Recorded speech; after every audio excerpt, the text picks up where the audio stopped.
सेवा, समर्पण, विश्वास और शिव भक्ति के महापर्व को अपने कदमों से जीतते हुए हम 105 किलोमीटर की पैदल कांवड़ यात्रा पूरी कर बाबा बैजनाथ धाम देवघर पहुंच चुके हैं। नमस्कार, आप देख रहे हैं अमर उजाला। मैं रंजन सिन्हा। सुल्तानगंज के अजगैबी धाम से उत्तर वाहिनी गंगा का पवित्र जल लेकर लाखों शिव भक्त जिस आस्था के साथ इस कठिन यात्रा को पूरा करते हैं, उनका समापन बाबा बैजनाथ धाम के दरबार में जलाभिषेक के साथ होता है। आइए आपको कराते हैं बाबा बैजनाथ धाम के दिव्य दर्शन और मिलाते हैं उन कवरियों से जिन्होंने बोलबम के जय घोष के साथ 105 किलोमीटर की यह कठिन यात्रा लेकिन आस्था से भरी पूरी यात्रा की। 105 किलोमीटर की यात्रा करते करते मैं इस वक्त दुम्मा बॉर्डर के करीब पहुंच चुका हूं। इसके बाद बाबा की नगरी नज़दीक है। आइए इन यात्राओं में क्या क्या तकलीफ़ें हैं और क्या क्या सुविधाएं हैं, आइए कुछ हमारे साथ कवरियाँ हैं, हम उनसे जानते हैं। क्या नाम है? जयप्रकाश कुमार। कब से यहाँ आ रहे हैं? हम पिछले 2 वर्षों से लगातार कांवड़ यात्रा कर रहे हैं, बाबा की भक्ति में लगे हुए हैं और बहुत ही मन खुश होता है बाबा का दिव्य दर्शन करने के बाद। जब आप कहना यह है कि जब आप सुल्तानगंज से जल उठाते हैं, उत्तर वाहिनी का पवित्र जल उठाए और उस रास्ते को आप चलते हुए अभी तक जो आपने तय किया है, अब मात्र 10% बचा होगा बाबा के दर्शन के लिए, जिसमें नज़दीक आप पहुंच चुके हैं। तो इन रास्तों में क्या क्या सुविधाएं और क्या क्या तकलीफ़ें हैं जो आने वाले जो हमारे बम हैं, जो कवरिया लोग हैं, उनको बताएं, उनको अपना संदेश दें।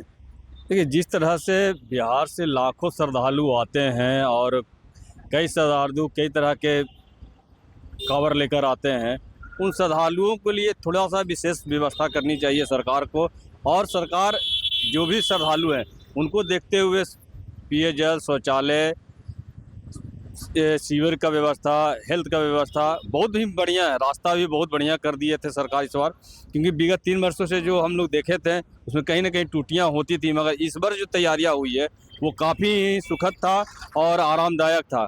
मगर कहीं ना कहीं पे एक चीज़ देखने को ये मिला है कि जो लोगों को जो परेशानियाँ होती है उन परेशानियों से अभी भी निजात नहीं मिल पाई है, जिसे लेकर सरकार को थोड़ा सा इस पे भी ध्यान देना चाहिए ताकि उनका जो सजेशन है वो सरकार तक जा पाए।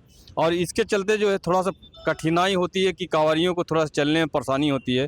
उस रास्ते को और सुगम अगर बना दिया जाए तो काफ़ी ज़्यादा यात्रा हो सकती है। यात्रा किए, आपको लगा कि कुछ और सुगम होना चाहिए, लेकिन पहले से बेहतर है।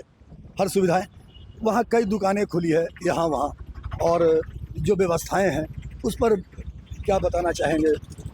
देखिए, कहीं कहीं ऐसा है कि सरकार के द्वारा जो रेट चार्ज जारी किया गया था, उस रेट चार्ज से कहीं कहीं पे जो दुकानदार है वो अपने मनमानी ढंग से राजस्व की वसूली कर रहे हैं पैसे की।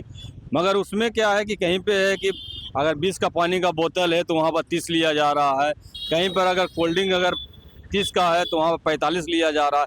ये कम से कम उन दुकानदारों को भी सोचना चाहिए और स्थानीय जो प्रशासन है उनको भी ये ध्यान में रहना चाहिए कि रेट चार्ट जो सरकार द्वारा निर्धारित किया गया है उससे अधिक अगर पैसा कोई लेते हैं तो उनके खिलाफ कार्रवाई होनी चाहिए। बस पूरे यात्रा में एक ही चीज़, मैं भी पैदल यात्रा किया हूँ, एक ही चीज़ पता चला, निजी प्राइवेट दुकानदार मनमानी कर रहे हैं। कहा जा सकता है बिहार सरकार की भी मॉनिटरिंग सही नहीं है और देवघर सरकार की भी मॉनिटरिंग सही है। अगर मॉनिटरिंग होने लगेगा तो कांवड़ियों को ये भी सुविधा मिल जाएगी। प्रयागराज से। क्या नाम है? अजीत कुमार। पहली बार आए हैं या? नहीं, दूसरी बार हो गया। पहली बार जो है यात्रा की 105 किलोमीटर का, और इस बार जो यात्रा की है आपको और कैसा लगा पूरा यात्रा? अब की बार तो बहुत अच्छा लगा, लेकिन पिछले बार थोड़ा सा दिक्कत हुआ था। इस बार कैसी, रास्ते में क्या क्या सुविधाएं हैं, क्या है?